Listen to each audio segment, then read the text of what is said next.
Yes, Yes. let him go, not let it go. This is not a discussion about Frozen 3. It's funny because every time I think about like those three words, let him go, I always think of when Indiana Jones came back and saved Marion in the in Nepal and in her bar. Her his words to the Germans were "Let her go," and I'm like I always have that in my mind, but now we have "Let him go." I think of the scene in The Dark Knight where the Joker crashes that big ball or whatever, the Uh high huh. society thing, and then Batman says "Let her go," and Joker says "Poor choice of words" and throws her over the side of the building. That's right. That's right. That's right. And it would be interesting to see how many, like a montage of how many scenes from different movies where it's let her go, let him go, let her go. Well, fortunately, I okay. Here's let me just set the table for this. Mm-hmm. Like you asked me if I wanted to talk about this movie, and I had gotten the invitation to watch it, I think, at that point, but I hadn't looked at the trailer. I didn't know anything about it except there was Mm-hmm. Kevin Costner and Diane Lane. Yeah. I still have not seen the trailer. I went in this thing completely cold, only having seen the poster, Oh, which okay. it's the same as the book cover here. It's based on the novel by Larry Watson. So you've got Kevin Costner looking stern, Diane Lane looking kind of like wistful, maybe, determined, Some a kind of shot fire. a shotgun in the middle, and then like a burning house. But it still looks like, I get the feeling that if we were in pre-COVID times, you could very easily get like an elderly couple or a date night couple going up to the cinema saying, "Hey, what's playing? Oh, I like Kevin Costner. I like Diane Lane. This Mm-hmm. might be kind Mm-hmm. of a fun, rugged Western adventure." It is that, but it's also one of the darkest, most disturbing things I've seen in quite a while, and I don't think audiences are going to be quite ready for it. So, first of all, we're going to spoil parts of Let Him Go. We're just going to talk about the movie. So, if you haven't seen it, I recommend that you do so, and then come back and watch us or listen to us talk about it. Speaking of which, who am I talking to? I'm talking to David Fowley of Keeping It Real. This guy Uh, here. yes. So, welcome back, sir. Thank you. Um, now, I am glad that you recommended this movie to me Mm-hmm. because honestly, I didn't know. Like, if you're interested in talking about it, that makes me automatically interested. Mm-hmm. But just looking at it, I'm like, I saw. I think I read a blurb about revenge or something like that, but Sure. I was half paying attention. But I really got into this movie. Now, tell me, what was your thought about after having watched it? Because we kind of messaged back and forth, but I didn't have the full context of what you're talking about because you watched it before me. Right. Right. So talk about Let Him Go. What did you think of it? High level. And ironically, you mentioned Revenge, which is the Tony Scott movie from the late '80s that starred Kevin Costner with Yes. Anthony Oh, Quinn and Madeline Stowe. and Yeah. before I forget, Yeah. speaking of Kevin Costner, Mm-hmm. at the end of this, we are going to pay tribute to one of Costner's co-stars from a couple of different films, Sean Connery, who passed away Yes. recently at age Yes. 90. My God. Yep. So yeah, we'll talk about that in a little bit. But yeah. Yeah. My initial reaction, or I guess my mention of this movie after I watched it to you was, it was one of those movies that once you find out that it's based off of a book, you start to go, huh, okay. Because I liked the movie overall. There was just elements of the movie where I felt like I'm missing something here, or there seems like there's more to this or that, or him or her. And the movie just clips along. Hmm. And understandable. It's a movie that has to have an ending. A book is always longer, obviously depending on how great a reader you are, but and there's always more involved. It's a different medium, right? I don't need to tell anybody that, but it was just, I don't know about you, but it was just one of those movies where I was like, certain things were hinted at that I'll go into later, but I just felt like, okay, what else is going on? There's just seems to be more to this story than what there actually is. Hmm. Yeah. Okay. Now, and these are things that came up throughout the film, and I assume you felt that by the time it was over, they hadn't been resolved. Not necessarily that. mm, well, yeah, I guess I would say they were unresolved. Again, it's not that I wasn't satisfied with the end result and the overall experience. Hmm. I mainly wanted to see this because I'm one of those unapologetic diehard Kevin Costner fans. Are there haters out there of Kevin There Costner are. still? Really? Yeah, I'm married to one. Whoa. Okay. Yeah, it's terrible. Did she watch this with you? No. No. No, I mean she doesn't like Neil Young. She doesn't like Bob Dylan. It's crazy that we're even together. It's nuts. Wow. Anyways, yeah. So I've always liked Costner, and of course, yeah, what's not to like about Diane Lane? So, and I thought that they were probably the best thing out of Zack Snyder's Man of Steel. Yeah, you can't really say Dawn of Justice because Costner wasn't in that. Was there a flashback? I think there was a flashback. There might have been, like, or he's talking to his ghost or something later. I don't remember. Or a memory or something. I forget. Yeah. That movie's kind of a blur except for Martha. And the weird Zuckerberg Lex Luthor.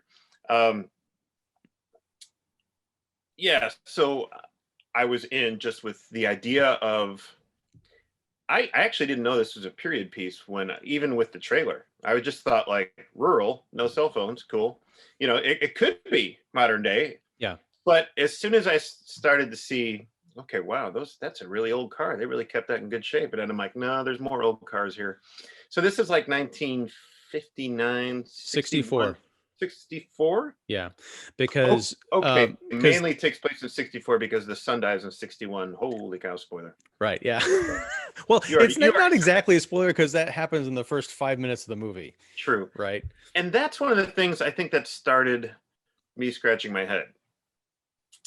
Is because like, oh, well, this is a big deal. Their son died. But the movie's not making a big deal out of it. It's kind of like,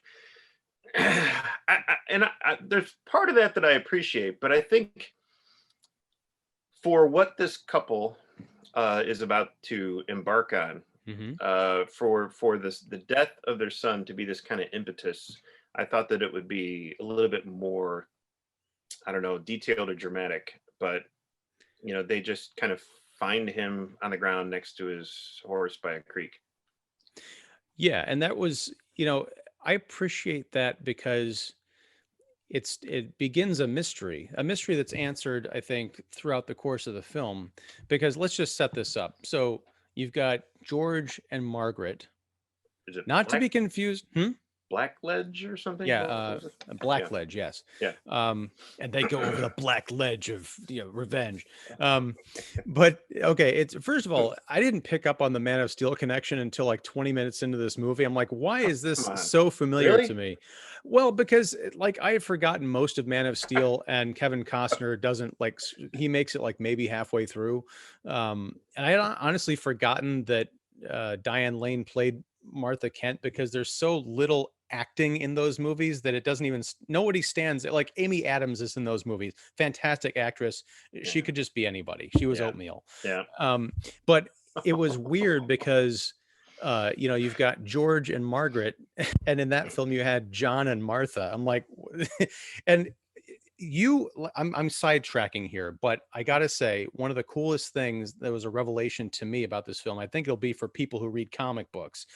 You sent me this graphic novel called The Nail, and it's an Elseworld story about what if John and Martha Kent had never discovered the crashed spaceship that had, you know, Kal-El in it, and Superman was essentially raised by someone else. You kind of get that vibe from this movie. Like, it doesn't take place in Kansas, but it's like rural Montana. You've got these two very similar characters, and I just feel like they missed that spaceship like a couple of years ago, and they just had their own kid. Yeah, pretty much. And yeah, I mean, the cool idea is that the title of that book, The Nail, is they didn't see the spaceship because the tire of their truck ran over a nail and they had to go change a tire. So yeah, it's like such a simple thing. Yeah, it's like the DC butterfly effect kind of. Yeah, it's like the sliding doors, you know, of, you know, minus Gwyneth Paltrow. Petrol? No, that's where in England. No, But but I could see that though. Yeah.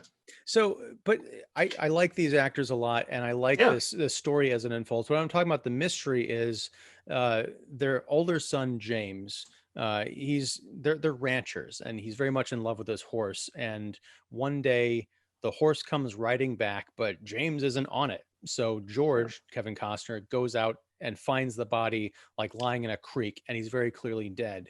Now, knowing that this was somehow involving like fighting or revenge or justice, I thought that someone had killed him. If I don't know if he was poisoned, or they don't really show his body. It's just his eyes kind of open, so he could have been strangled or back broken or stabbed, whatever. But no, he just turns out he was thrown from his horse, and he died. And you cut to what I'm assuming is a funeral scene. I have to go back and watch this precisely, but you see Costner and Lane very clearly sad, very clearly getting dressed up. But then you cut immediately from there to a wedding, and you don't Yeah. quite know, is this a flashback? Are they remembering, oh, when this couple, because James had a wife and an infant son, but it turns out it's a flash forward and she's getting remarried again. I agree. This movie is very puzzle like in that it doesn't hold your hand and it takes you to a lot of places very quickly. But I think it allows you to watch these things and have these like little aha moments like, oh, that's where we are. Oh, that's the relationship. That's very interesting.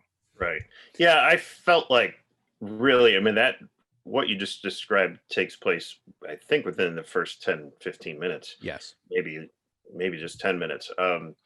I was a little confused by that kind of jump in time. I don't even think there was like a 3 years later kind of thing. No. I don't remember that at least. And yeah, so I guess one of the problems I had was like, okay, who's this guy that she's marrying? I mean, it would be one thing if like maybe he was their son's friend or her friend that was kind of hanging around while they were married. It would give us some kind of a context of like, okay, he was known by them. I don't know. So she marries this guy, Donnie Weeboy, right?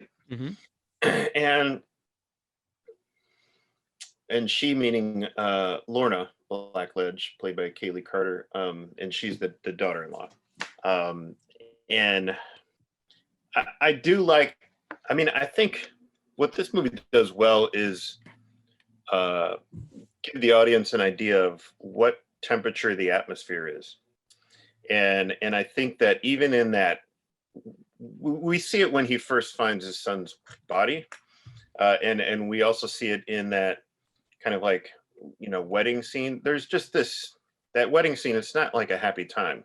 There's this awkwardness, I think. And it's not heavy handed. It's subtle. But I think one of the things that the screenplay could have improved upon is just giving us an idea of, I don't know, maybe spending a little bit more time building characterization on some of these roles here, because Donnie Weeboy winds up being a pretty clear kind of stereotype of, just a guy who could care less about who he marries, and you could tell the way he treats his wife, who is a widow with her son. He treats her horribly, treats the boy horribly. He's pretty much a horrible guy. We find out pretty much why later on, because he grew up in a horrible environment pretty much. But what was it about him that she chose to marry him? And I know this movie isn't really focused. This really is a Diane Lane movie, and I'll get to that in a moment. And not that I'm complaining, but the focus of the movie is the grandparents and them having to make a decision, primarily the grandmother having to make a decision on keeping their grandson safe and ensuring that, and what lengths would they go to, still having this residue of grief. But at the same time, I feel like, although the focus is on them, rightly so, that's the drive of the story, there are some interesting, intriguing characters that show up that I don't think get as much attention, and therefore they wind up being kind of, kind of cardstock stereotype in a way. Yeah, I can see that. I disagree though. I think what I like about this, and you bring up a great point about this being based on a novel, and things can be kind of fleshed out in a book. I haven't read the book yet. I just got my copy yesterday. But I am going to read it, and I would almost be disappointed if there was more backstory in it, because I like the fact that it invites the use of imagination, and also sort of invites kind of life experience um, into it. The idea that you can have a tragedy and meet somebody else and Hmm. fall in love and get remarried. You can kind of imagine the scenario, especially being a small town in Montana in the 1960s. Lorna, as we come to find out, never had a family, didn't get along with Margaret very much before this happened, and even in the direct aftermath. So there's a lot going on that kind of gets filled in throughout the film that paints a bigger picture that you can think about after it's over. I think if we had had the elaborate scene of like the grieving, and then she meets this guy and all that stuff, you kind of pick that up. Like, it's not impossible to imagine how they got together, this abusive guy and this widow, because as we see from the rest of the Wee Boy family, once we meet them, they have the ability to be very charming and also be very intimidating. And when you consider that George and Margaret, they're not going out on the dates with this guy. They're probably just seeing, oh, and I think they even say, um, when, no, that was, sorry, they were talking about James, but I could see Lorna coming home and saying, I met this guy. He's great. He loves kids, wants Mm, to give me the world and all that stuff. They're like, oh, that's great. If James can't be here to take care of you, it's nice that there's someone who will. yeah. So we don't even know when the abuse started showing up in the relationship. We assume it was earlier on, and maybe she was keeping that. So that invites all sorts of other questions. But I like the movie that's going on behind the movie here. Yeah, I could agree with that. I think later on we see some idea that Donnie Weeboy uh, is probably not a fan of the what his family represents, Yeah. because you know later on, his mother, played by Leslie Manville, it was great here. Um, she says, your family wasn't invited to your wedding, and Diane Lane's Margaret was pretty shocked about at that. It's like, well, that wasn't our fault. What, you didn't invite your family, and you could see there's a clear reason. There's even in the body language um, from Donnie, you could tell there's this extreme uncomfortableness of just wanting to distance himself and from the family, and that's probably why he was all the way in Montana, because the second half of the movie I think takes place in what, South Nor- Dakota, North Dakota. North Dakota, yeah, and which is where the Wee Boy family is, and I guess the transition of like you know why these two of how these two found each other and why they're together was a bit of a mystery to me. I get it. Yeah, you could kind of, all the reasons you said, you could kind of glean into, maybe why small town, all that, vulnerable woman needed a man to, help out or to just feel loved. Well, I get it. especially with the being a single mom, and even the Right. stigmas back then of that Sure. being a thing. Yeah. Sure.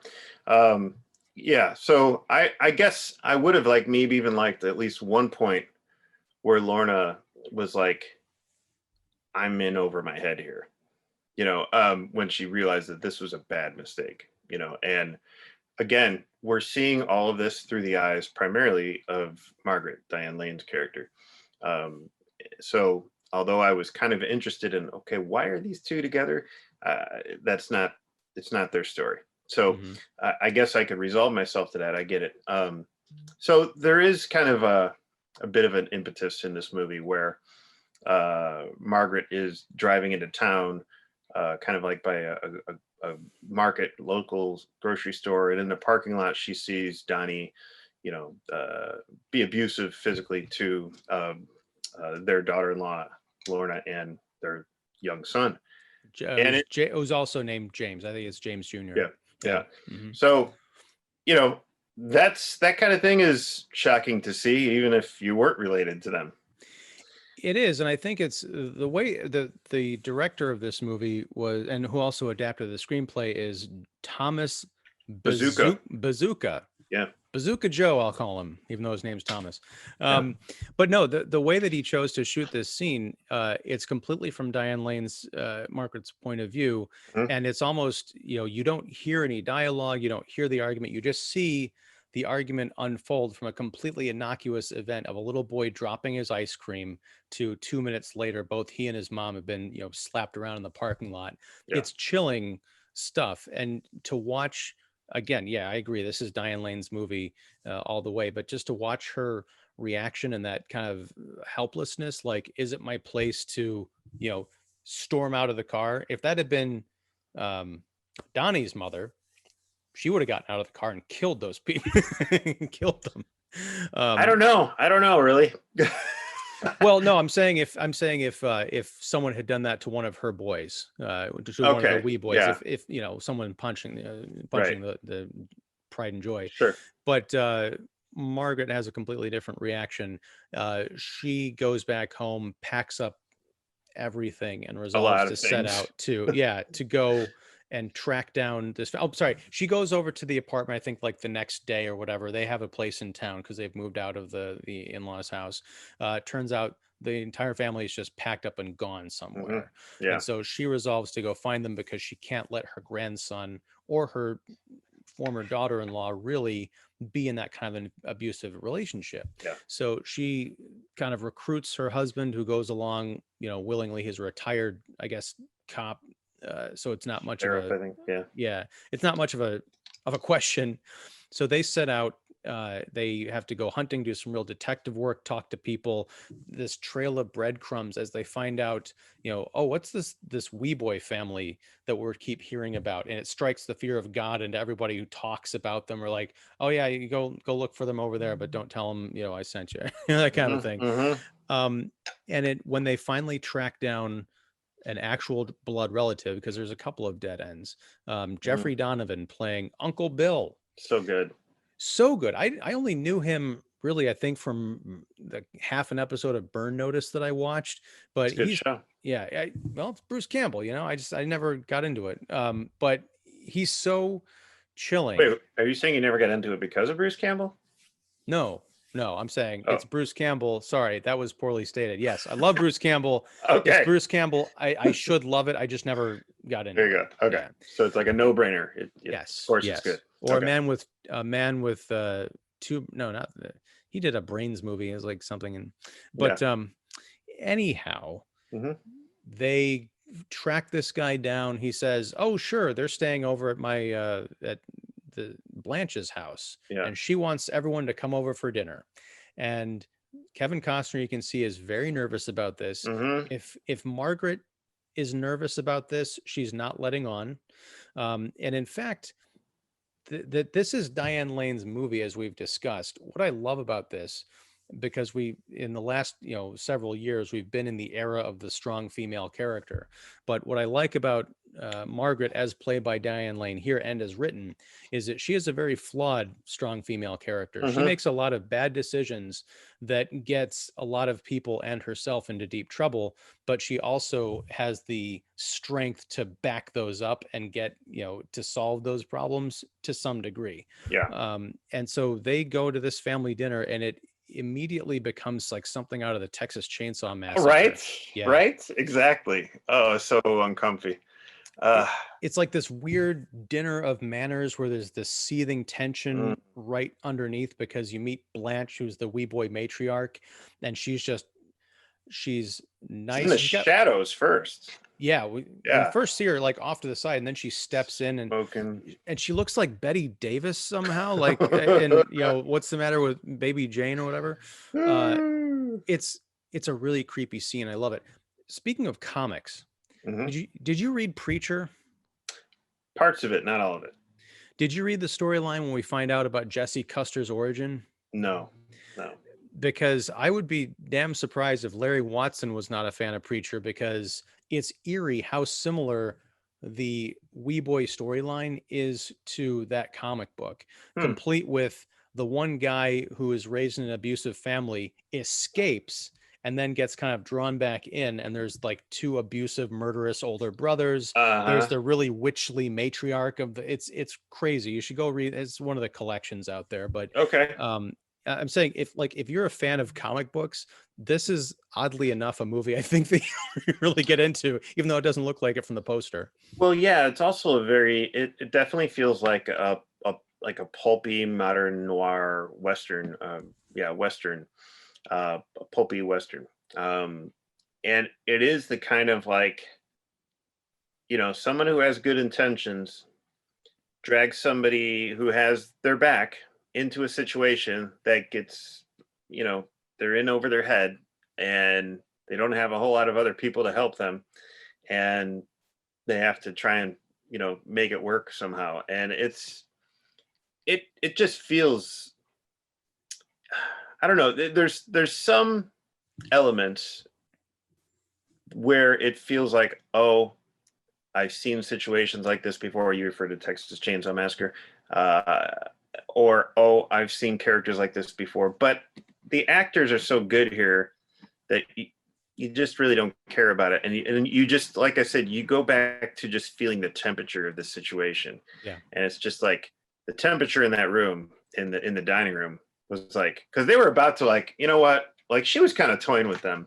early on, she meaning Blanche. And Costner, you could tell he's so good at just this physical, his body language is so good, and he could convey so much without saying a word. And he was just like, you could tell his experience as law enforcement was coming into play in his mind, and like, we need to get out of here, and then Blanche was kind of reading them, and she's like, oh, sit down, here come my boys, this is so and so. And it's just like, well, then, what are they going to do? I mean, they are outnumbered, and they're in the middle of nowhere. Yeah, well, you mentioned mistakes. The idea of, they're supposed to meet Uncle Bill, Jeffrey Donovan's character, back at his place at 4 o'clock, I think, like the next day, right? I think it's the same day. The same day, in the morning. later that day. That's Yeah. right. Yeah, but come back here at 4 o'clock, and we'll go together.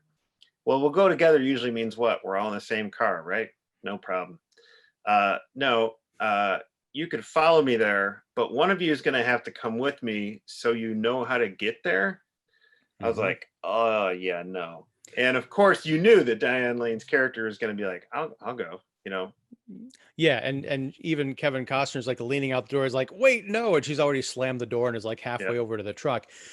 But what I love about that is it is a total horror movie setup, but because Uncle Bill, they're not sure about him, but he hasn't done anything outwardly wrong or creepy. He's been hospitable and put on a good appearance towards them, that if they were to get suspicious and get, kind of like, I'm not going in your truck, he could very easily say, what are you talking about? I'm just Yeah. trying to help you out. Yeah.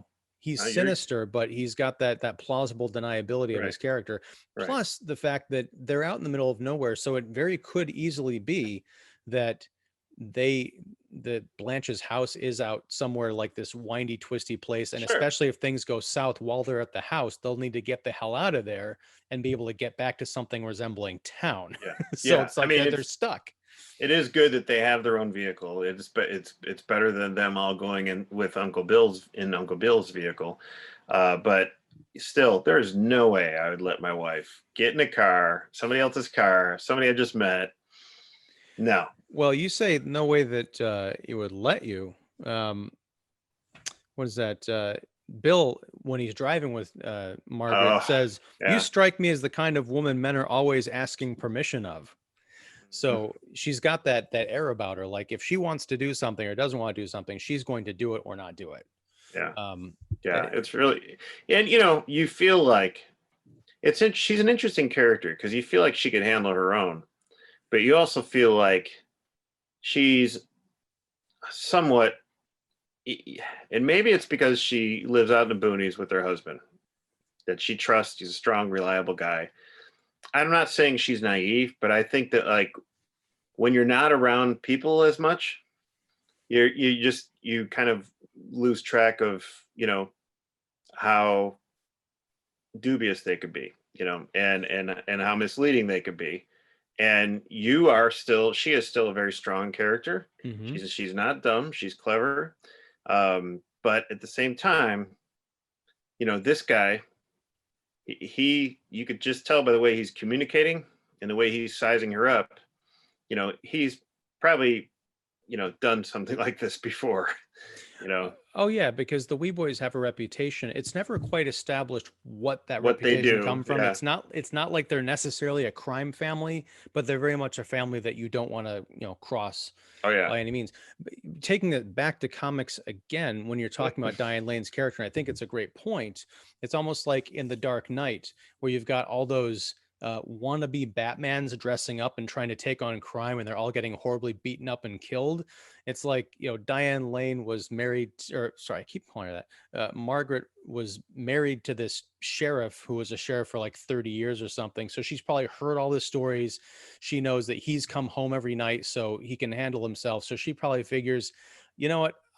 People are people, and we're going to go in and handle the situation. But you can see it register on her face a couple of times throughout the movie that, oh, this is the part where it gets real, and there's no one coming to save us. Mm-hmm.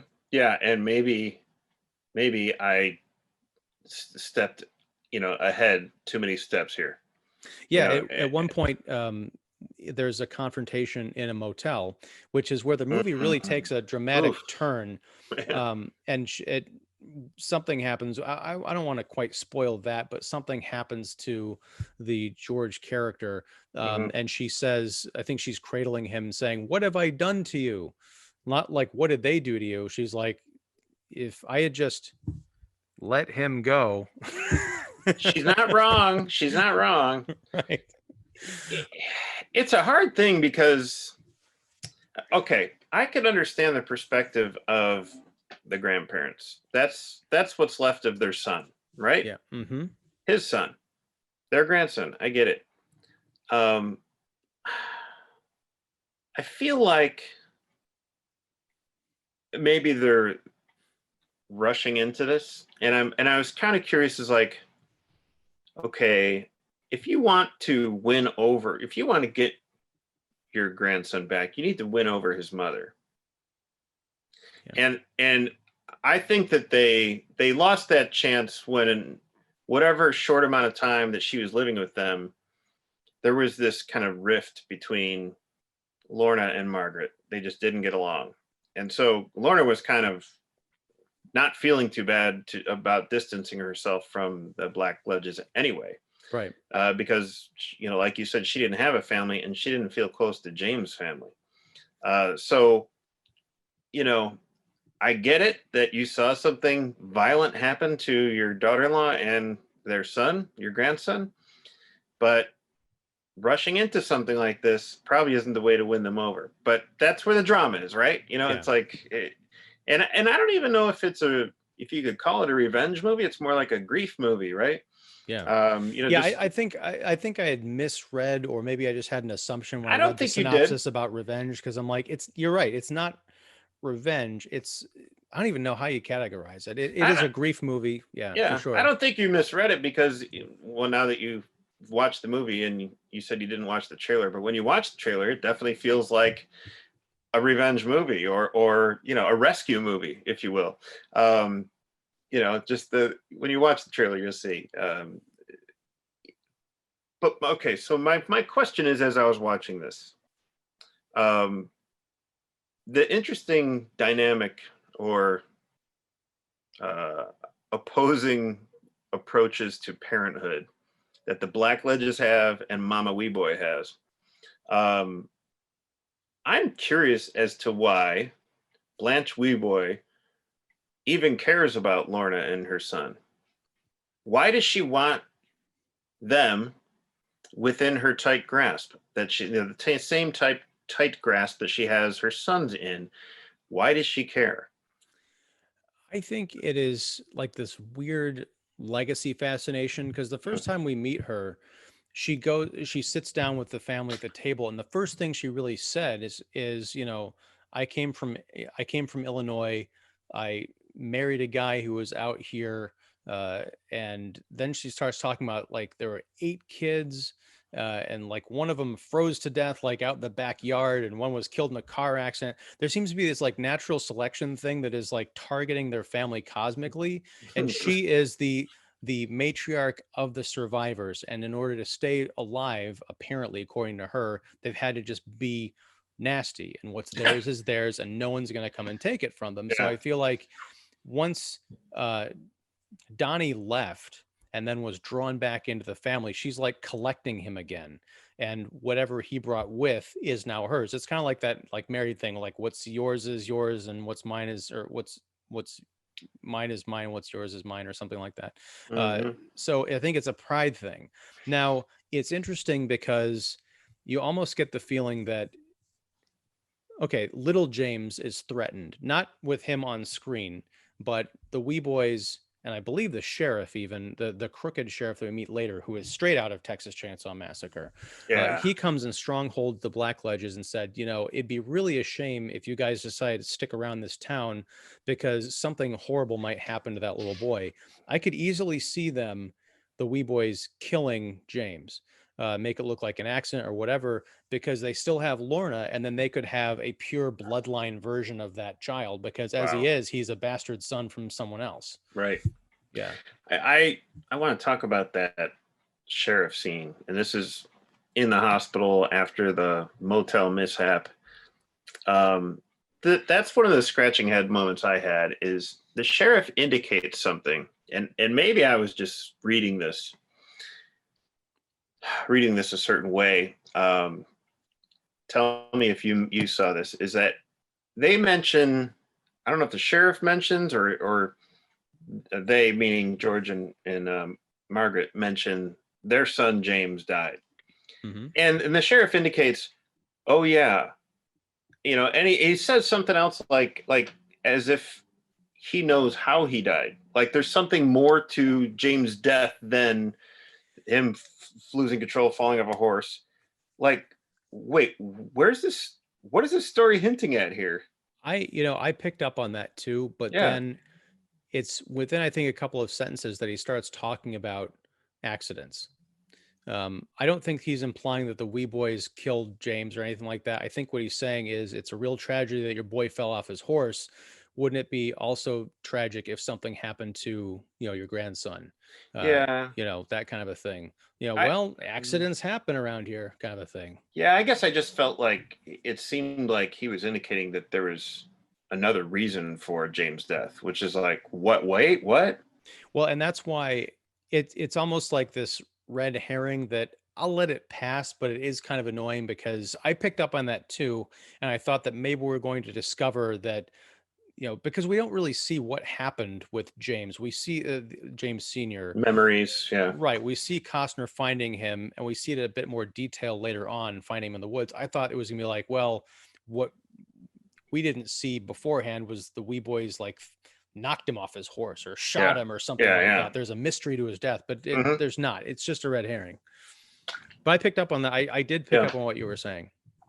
I mean, it's a testament to how tuned in we are to the movie, right? That we're so invested that like, wait, we want to figure out everything that's being said. So hats off to you, Bezucha, and I guess Watson, right? Yeah, so that was a little bit of a scratch your head moment, but still, I guess I think the town is what, Gladstone? I'm not sure if it's that one or if Gladstone was one of the other towns. No, because the other town was Forsyth that they stopped in, and then they went to, I think, Gladstone in North Dakota. But it seems like it seems like one of those towns is like, obviously the sheriff knows that the Wee Boy family, and a lot of people know that the Wee Boy family are not to be trifled with. not to be messed with, not to be discussed, you know. Mm. um, I felt like it would have been nice to have some type of civilian that in town. We didn't talk about the person that they met on the way to Gladstone, and I guess we will. Uh, but somebody in town noticing the black ledges kind of sticking their nose in places that they probably shouldn't be, just so maybe to just kind of warn them or let them know, hey, because it just seemed like everybody who knew about the Wee Boys and their behavior,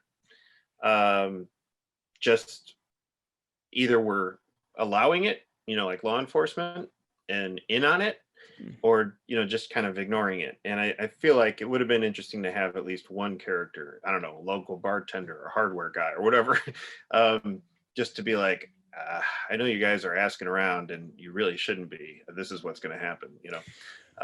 Well, we do get a version of that, and it's not in town, but it's in the place that they go to right before they go to the town. They stop in at that saddle shop. In Foresight, yeah. Yeah, and they meet a guy who they think is one of the Wee Boys, but it turns out he's like a cousin with a different last name. And he says, "Oh yeah, you want to go over to this part of North Dakota?" And even that, yeah, you could see the way it's shot and everything. It's like, okay, he knows something. And he's kind of, you know, he's got that shifty demeanor. He's like, you know, who are you and why you're asking questions? And when they show up to Uncle Bill's place, it turns out that this guy had called them, or like the grapevine had made the information all the way back there. So I think that's kind of what you get there. Yeah. But it's also, I think that, not to say it would be too obvious, but I think it would have been a scene that we don't need, because we get all that information through the scenes that we have. Sure, once they arrive, and when the audience meets the Wee Boys, I'm glad this movie's out there. It's out there. Yeah, I mean, no, but honestly, I don't think it gets as dark and out there as you're indicating. I mean, as far as tension, yes, but it's not like, it doesn't get hysterical. It doesn't get like crazy gratuitously violent. It gets shocking, and it gets very intense because we're so invested in it and everything. And it's a lot of the violence happens like so quick that it's just like, you know, and yeah, I mean, so I don't know. I think it's the speed that may be helping you gloss over the fact that this is a really dark and intense and violent movie. I mean, it's not gratuitous in the way that we see a lot of blood squibs popping off and horrible like wounds and things, except for one scene that, you know, happens in a motel. Yeah. But when you look at how everything goes south, particularly in that climactic scene in the Wee Boy house, which what I love, that, you know, going back to Texas Chainsaw Massacre, when you pull up to that house and we first see it, it almost looks like the Texas Chainsaw Massacre house. And there's a lot of, you know, death and carnage and horrible things that happen in there, but it is very rapid fire. And it's also coupled with the tragedy of the idea that the black ledges seem like they're about ready to let things go. But George makes a decision to help Margaret out, or so he thinks, but he goes about it, you know, he kind of starts making Margaret decisions. They do, as we'll call them. Yeah. And even though it's sad and bloody, it's still very touching. Like there's a great juxtaposition of a flashback involving a horse named Strawberry, and the last time we see Kevin Costner in the film, that broke my heart. Yeah, it makes me want to start watching Yellowstone, the Paramount TV series that he's on. I don't know. Yes, there are people who for whatever reason don't like Costner, but man, he's just a great American actor, great screen presence, and he's so good at subtleties, and he speaks a lot without saying a lot. Yeah, I mean, so you could tell where the story is going to go, and I appreciate that, because nobody in this movie turns out to be superhuman or super heroic. it there's again, there's good intentions that the Black Ledges have, but they get in way over their head. And there's this line, you do mention that it's dark. There's moments when they're on their way and when they're traveling together. There's moments that don't feel dark. Now, I don't think you mean that the whole movie is dark. There's dark moments, of course. Right. There's dark moments. I get it. But I think we're so invested in these characters because when they go on this road trip, there's this lived in sweetness to their marriage. She's preparing him a drink in the passenger seat or a sandwich cake, or whatever. A big cake. Yeah, she offers him a slice of cake. The little cinnamon crumb cake. I'm like, oh, that tasted good. They should have that for movie swag. But then, there's this great scene where he's like, he doesn't say a whole lot because he just wants to support her. And he's lived with her long enough to know that whatever he says anyway is probably just not going to, you just got to follow her. Because she's a strong character. And he has that line about, he's like, I don't know about, kind of like basically being kind of reticent about raising a grandchild. He's like, we're older, Mm-hmm. we're not. And she's like, so? And he's like, we've raised James and everything. Yeah, but we were younger. We're older now.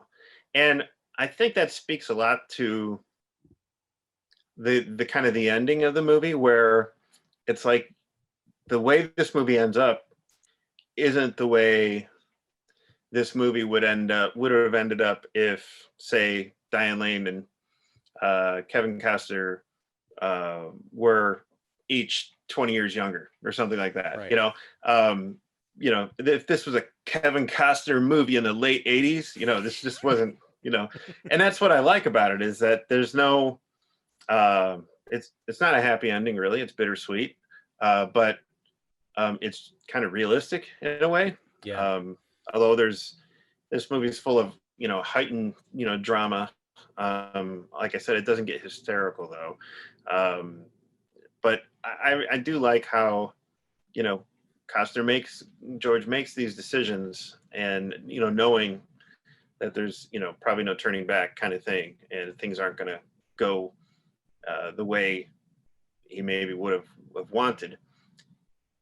It was kind of bummed in a way because it sounded like he still had some sheriff connections here and there. And I thought maybe, okay, let's regroup, and maybe approach this a different way. 1 year later, hey, I got my sheriff friends, and I don't know. I like these characters so much. I just wanted the best for them. So they did. We didn't talk about the character that they meet kind of on a prairie on their way, and that's a character played by, I think, Boo Boo Stewart. Yeah, Peter Dragswolf. Yeah, and he's a Native American who's kind of living off the edge, or on the edge, off the grid, as they say. I think this is before they had a grid, but yeah. Yeah, well, I think his story was very interesting. What little we learned from it is that, eventually we learned that he does have like an uncle or an aunt in town in Gladstone, but he chooses to live in a shack on this prairie, kind of on his own. And why he chooses to do that was very interesting, because, and this is one of the moments where I was like, okay, the book's got to get into this a little bit more, the fact that he basically ran away from this school that was, back then they were, the colonizers, we'll call them, were basically taking Native Americans and, basically trying to turn them into proper white people. And he had basically escaped that kind of school and is now, living on the range, as they say. It was a very interesting character, and I like that actor. I mean, I've seen him. He started out pretty young, and I've seen him in a bunch of other things before, so it was nice to see him pop up here. I thought that he would have played a little bit more of a part in the climax, but in a way, I'm kind of glad he didn't. Yeah. It makes sense. But yeah, I thought that there is an interesting moment of kind of like a I want to call it kind of like a breathing moment for the Black Ledges, for George and Margaret to just kind of chill out with this person that they just met. He's kind of has some reservations about this, married white couple approaching him. They try and calm him, and eventually they have some kind of a rapport going that it was really kind of natural, and something that we can appreciate is something kind of rare.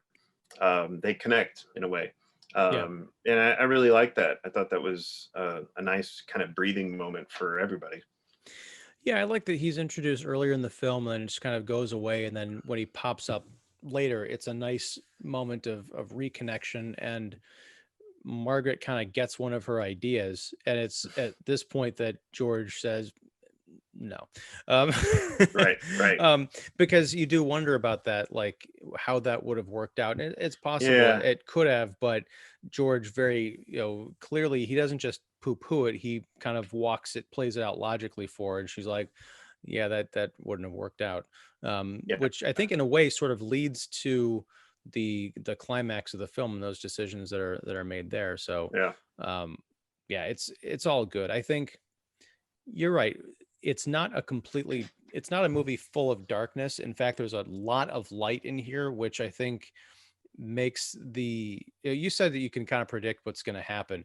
I found it to be the opposite case because I didn't know what these characters would do in a situation coming up with their sort of the dark matter versions of themselves. Mm-hmm. And so I was constantly like, okay, how is this going to go? Are they just going to pull guns on each other Or a chainsaw? Yes, or a chainsaw. So I was fascinated because I also knew that I wasn't watching an explicit genre film. This is a movie about and by and for adults who have to work these things out. So yeah, it was wonderful. I'm curious though if it's a movie for adults. Yes, it's about adults, and um, it's being released in a pandemic. I don't know if people are going to be going to theaters to see it. A lot of people, I think it's just in theaters, and I think people are still, little leery or weary to go to a theater. At the same time, it's hard too, because if there was no pandemic, I wonder if this is the kind of movie that people would gravitate to, just because a movie like this that's about adults, that's not a big budget movie. It's pretty much a period piece. Is there an audience? I don't know, and that's what I kind of love about it. It reminded me of another film, not a comic book this time, but Jeremy Saulnier's Blue Ruin, Oh yeah, which is very much, you could almost put on a double feature of this if you could handle the, the kind now of like that down goes feeling. some places. Now that movie goes some places. Right, but the climaxes or the endings are almost identical. Yeah, I can see except there's one person instead of multiple instead of two. Yeah. So yeah, I kind of put this in the Jeremy Saulnier camp, Mhm. where it's a film that is going to have an audience and they're going to find it, but it's not going to be the audience again that shows up to the multiplex like, oh, Kevin Costner and Diane Lane, I love them and they're older now and they're making nice movies. No, this is not. I could imagine walkouts, especially, and that's not to say that I'm endorsing walkouts. I'm saying that in a pandemic, you want to go, if you're going to the movies, you kind of want to go for some escapism. And this goes to some real dark places, just on a human level, not necessarily the violence or anything. It does. I think it would probably be surprising for some people. Yeah, it would definitely be a movie. I'm not saying that I wouldn't seek it out if there was no pandemic. This would definitely be a movie that I would seek out. I mean, it's interesting. Diane Lane's like 10 years younger than Costner. She's I think 55, he's 65, and Jeez. yeah, and the movies that ordinarily they like, the kind of movies that they like, I guess Joe moviegoer, the general populace would gravitate towards, that they would be in, would be like Under the Tuscan Sun, Diane Lane, or maybe some kind of like a rom-com with Tin Cup or something, Kevin Costner. Of course that's mainly because of the genre, romantic comedy or something like that, or romance. Those types of movies I think get a wider audience, but I think when we get into more specific genre type, Kevin Costner's known for being in westerns, and Diane Lane, I think she was in a western before, can't remember what, but I think bringing those two together was the huge draw for me. I mean, I guess you could say together again. Yeah. Yeah. Well, but again, going back to this poster / book cover, I'm thinking like, okay, it's a drama. They're gonna take their shotgun and go fight a brush fire. That sounds, lovely and inspiring. Are they neighbors? What is that? Yeah. Oh, it's man. It's hard to market a film. It's hard to market a film. It is, and that's the unfortunate thing, that we need dollars in order to support these endeavors, because this is something I think that if people gave it a chance and they were open to something kind of really different than what they might be expecting, they'd find something pretty special. I think it would be interesting. I don't know if you saw the original cover of the book, and I think it's kind of like just kind of like if I remember correctly, I think it's just kind of like a prairie highway shot, and it just says "Let him go," like you're on your way somewhere, which we kind of were. Or it'd be interesting to just have a shot of, the Lorna holding her son, titled "Let Him Go." Like, whoa, what's that about? Oh my God! One more thing. Yeah. When they first encounter the wee boys in that kitchen scene we talked about, Mm-hmm. and Lorna brings James home, and Margaret picks up James and is holding him, that Diane Lane in that moment, that's like, oh my God. You Mama can bear. see that. Yeah. You can see her, just feeling like, oh my God, I'm holding my son again, even though it's my grandson. She's having those feelings. You can see her eyes, she's not crying, but they're welling up. And it's just such tremendous acting. And you can understand at that point, like, why she would go to the ends of the earth to make sure that nobody's hitting that kid. Right. Yeah. And you could even see George going, she's got that look in her eye. Please put her down. Put him down. Yeah. Well, that's the other thing, is like, I was confused there for a second, because they're doing that eye signal game where it's like, okay, does this look, George, are you giving me the look that I should put James down, or are you giving me the look that I should bolt for the car? Like, which, because the wrong interpretation could get us both killed. For sure. I mean, if they bolted, they would get killed right there. End of movie. Nice short. Let this be a lesson to all of you who are going after your grandchildren. Have a better plan. Yeah. Well, but yeah, I wouldn't mind revisiting this. Few scenes that I don't know if I could really watch again, that motel scene, but I liked spending time with the Blackledges, despite their bad decisions. Yeah, same here. Well, so let's briefly, because we had only planned to talk about this for a little bit, but I think we got so wrapped up in it, and that's not a complaint. But I do want to talk about Mr. Connery, who that's the Chicago way. Yes, hey, thematically appropriate. Yeah. So yeah, give me some thoughts on Sean Connery. Oh man, yeah. I mean, he's kind of like Gene Hackman, where he's been retired for so long, out of the picture for so long, that it's not like he just made a movie and we're lamenting the fact that, oh man, he's gone so soon. He's been living in the Bahamas with his wife for quite a while, and he'll show up. I think he's shown up at like a Wimbledon game or something like that, and it's cool. It's like it kind of sucks that his last movie was League of Extraordinary Gentlemen. Just like it kind of sucks that Gene Hackman's last movie was Welcome to Mooseport. But forgot about that. But the breadth of his work, the fact that he's just an acting icon. It sucks that I think dementia played a part in his deterioration. Died at 90 in his sleep. I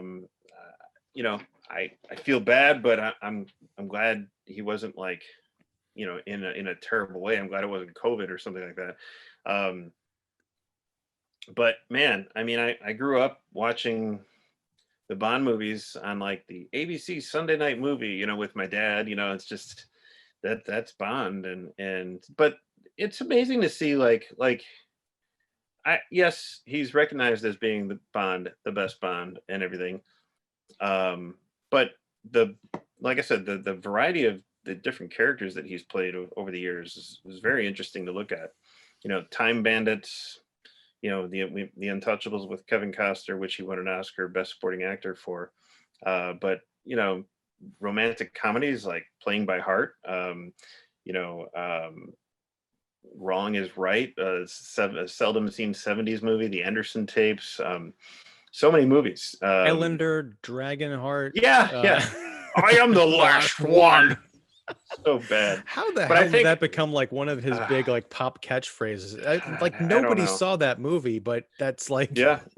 Or of course, The Rock, Michael Bay's best movie. The map's up here. Look, confession time. I've never seen The Rock all the way through. I'm pretty sure I'm not gonna be one of those guys who's like, you've never seen. You kind of just did though in the best way. Okay, that was a great reaction. All right. You got to see that. I think I've seen most of it or parts of it, but yeah, never all the way through. Yeah, I mean, interesting movies in the 90s, Rising Sun with Wesley Snipes. And Harvey Keitel, yeah. Yeah, it's just, or no, I think, was that with Harvey Keitel? Yeah, it was. Mm-hmm. And I'm also thinking of like Just Cause with Lawrence Fishburne. Yeah, and then, of course, only James Bond could play Indiana Jones' dad. So, Last Crusade, I mean, the chemistry there. I should have mailed it to the Marx Brothers. So good. But yeah, only somebody with Sean Connery's charisma and presence could kind of like put Indiana Jones, Harrison Ford into place. Make him feel like dad. So good, so good. Yeah, it's going to be great to just kind of go back and maybe catch up on some movies of his that I hadn't seen before, or I've been meaning to catch up with. There's this movie called The Offense. He did it. I don't know if that's the one he did with Sidney Lumet. He did like about 3 movies directed by Sidney Lumet, but The Offense is really interesting because I think it's about, he plays a cop who roughs up I think it's a rapist or something, and he goes too far, and I think he kills him or something like that. But that would be really interesting to see him in more of like a police procedural character-based type role. But even when he played like older Robin Hood and Robin and Marion, I mean, just so many good characters, so many good. Of course, John Borman Zardoz. Did you ever see that? No, I've heard of it, but I've never seen it. Yeah. You've probably seen his costume from that movie where he's in this red diaper and crazy mustache. Good stuff. A lot to catch up with. I guess that's me and my thoughts on Connery. How about you? It's one of those things where you're right. He'd been out of the limelight for so long. I mean, League of Extraordinary Gentlemen, hard to believe that was 17 years ago. That's crazy. Yeah. Technically, I think his last film was an animated feature called Sir Billy. I'm looking at IMDb right now, but it looks like atrocious CGI. I don't know what it was. He was a voice in it. Oh boy. Yeah. But it's one of those things where when I found out that he died, it's not that I knew he had died or that I thought was dead already. Like that thing, like, oh, didn't he die like years ago? It's just I hadn't thought about him so long that it didn't hit me. It's almost like he had retired and already done his kind of a quiet swan song. So you're right. If it was probably a bad example, but it was like if Tom Cruise dropped dead tomorrow, I think that would have more of an effect because you see him all the time, like constantly making movies and being very active. But part of me, I think, had already let him go. So yeah, but to me, I think, and I have not seen nearly as many Sean Connery movies as other people have, or perhaps I should have by now. But you said you grew up watching the Bonds with your dad. For me, it was The Hunt for October because he loved Tom Clancy. He loved that movie. He took me to see it, I think, like twice. And he's just such a badass in that role, even just being that quiet, authoritative presence. There's a scene where I can't remember what the context was. He was mulling something over and just like with that furrowed brow and just like doing something with his lips, like it's great stuff. Yeah, it's just brilliant. Yeah. So yeah, it is a great reminder of that we lost this guy with this huge filmography for people to go and check out and find out why he was an icon. Yeah, I was looking at his filmography recently, and I was like, oh yeah, people forgot that he did High Noon in Space, Peter Hyam's Outland from 1982, I think. Did I see that? So I might have good. seen that. So good. Basically, it literally is like High Noon in outer space. You know, it's, you know, Peter Boyle's in it too. I mean, it's really good. I have to catch up with that at some point. Yeah, it makes me definitely want to, you know, revisit these movies, and not only revisit them, but revisit them with somebody else and talk about them, maybe on a podcast at some point somewhere. I don't know if You're subtle. You're very if, subtle. Yeah, you know, maybe in a dry season like January or something. I would not be opposed. Yeah. I'm plotting out series for next year, so who knows? There you go. Catching up with Connery. Oh God. And we have to do the entire episode in those accents. See how far we can get. We'll get no views. Yeah. Well, at least we'll be consistent. We do it for our own pleasure. Yes. All right, man. Well, thank you for talking, for remembering Sean Connery.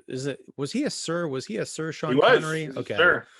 Because he was in First Night, right?